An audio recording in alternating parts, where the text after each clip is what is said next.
Selamat datang di podcast 1000 Bahasan dalam 10 menit.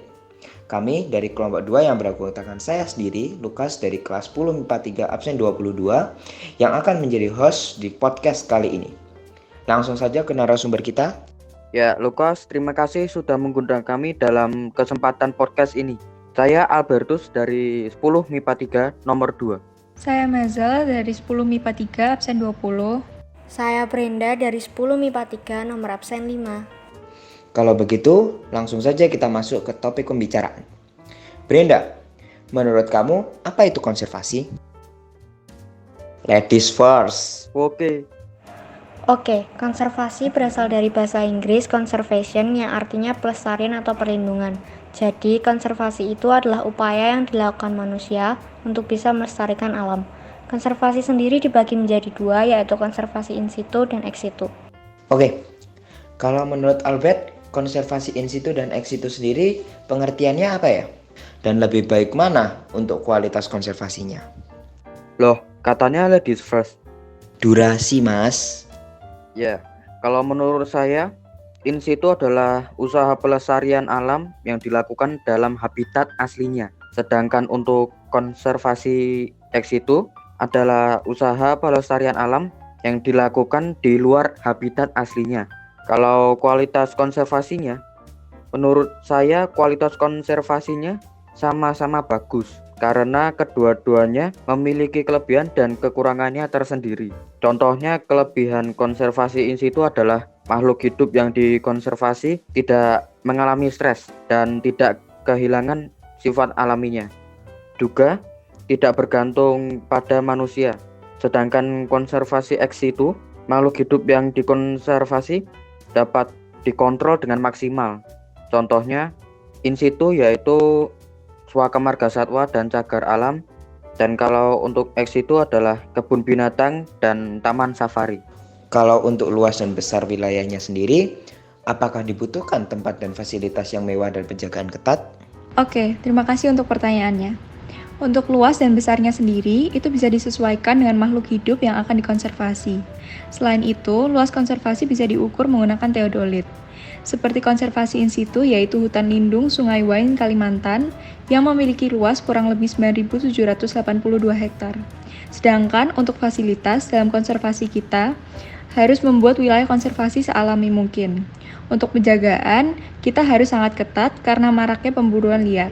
Tapi ingat, jangan sampai mengganggu atau membuat keanekaragaman hayati di dalamnya merasa tidak nyaman. Terima kasih untuk penjelasannya dari Saudari Masel. Tadi disebutkan ada alat yang namanya teodolit. Bisa tidak dijelaskan bagaimana cara kerjanya? Pada dasarnya, prinsip kerja teodolit ini mirip dengan sebuah perlengkapan teleskop yang ditempatkan pada piringan berbentuk bulat sehingga surveyor dapat memutarnya mengelilingi sumbu vertikal. Pemakaian alat ini mempermudah pengguna untuk dapat membaca sudut horizontal. Oke, terima kasih atas penjelasannya, Masel. Sekarang berdasarkan luasnya, apakah ada pembagian makhluk hidup yang ada di dalamnya? Kalau untuk luasnya, dalam konservasi pasti akan ada pembagiannya. Mulai dari kepadatan populasinya hingga karakter siap keanekaragaman hayati yang menempati kawasan konservasi tersebut. Contohnya untuk konservasi hewan-hewan langka yaitu konservasi harimau Sumatera dan rusa Timur. Keduanya tidak mungkin dicampur karena adanya perbedaan karakter dari harimau Sumatera dan rusa Timur. Walaupun sama-sama dikonservasi, tetapi hewan-hewan yang berbeda karakternya tidak bisa dicampur dan dikonservasi secara bersamaan dalam kawasan yang sama.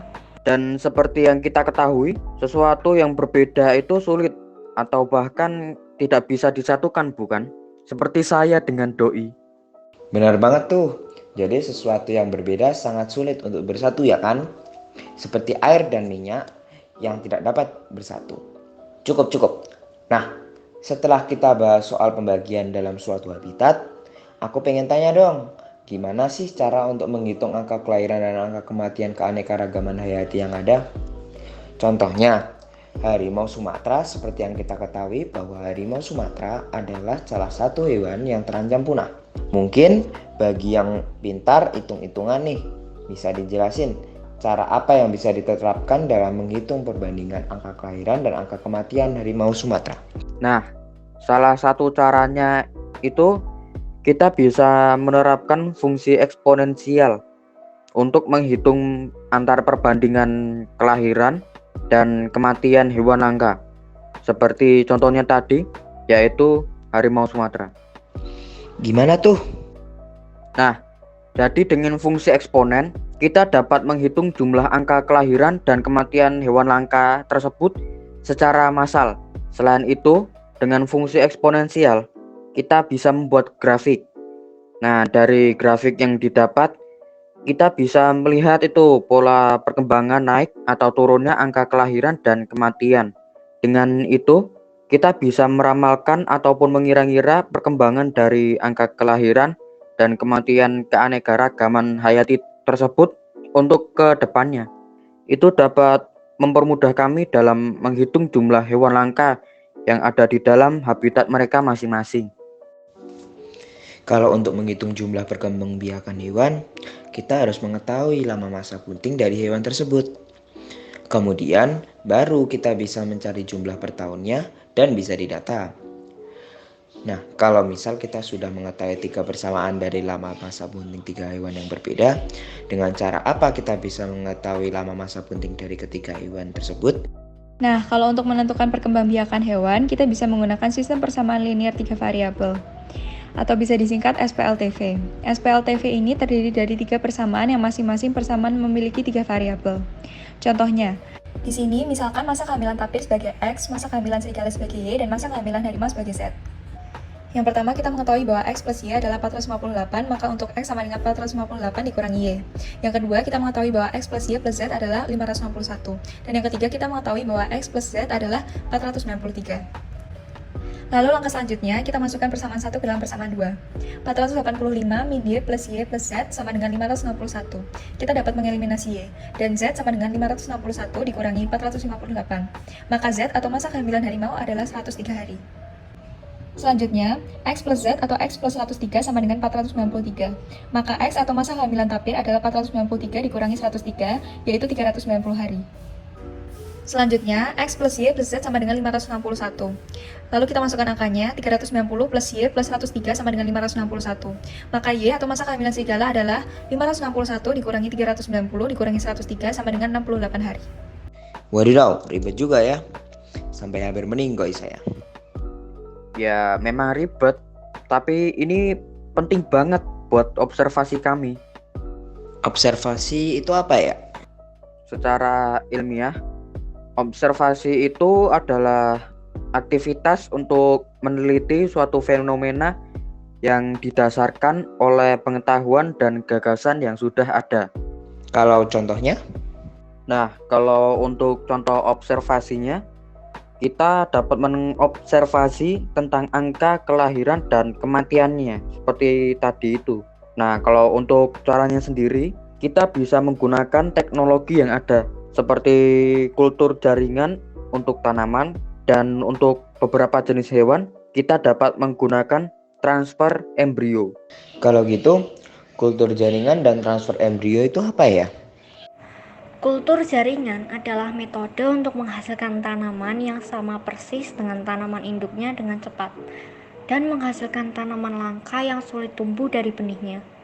Sedangkan untuk transfer embrio itu adalah proses memasukkan embrio ke dalam alat reproduksi hewan betina yang sedang dalam kondisi sehat agar dapat bunting. Wow, ternyata teknologi kita sudah secanggih itu ya. Bahkan bisa memindahkan embrio ke hewan lain. Sayangnya teknologi itu tidak bisa memindahkan dirinya yang sudah melekat di hatiku. Waduh, bisa aja mas. Nah, itu dia gunanya kita berliterasi. Jadi kita dapat tahu informasi-informasi terkini yang bisa menambah pengetahuan dan wawasan kita, supaya kita tidak terjerumus dalam banyak masalah. Oh, jadi gitu ya? Wah, gak kerasa nih kita udah di akhir podcast. Kalau gitu, ada quotes-nya nggak? Oke, aku ada quotes nih. Nowadays, technology has advanced. So let us as humans develop existing technology so that it can be useful for our environment and our world. Oke, sekian podcast dari kami. Terima kasih sudah menyimak podcast kami. Jangan lupa like, share, dan subscribe. Goodbye.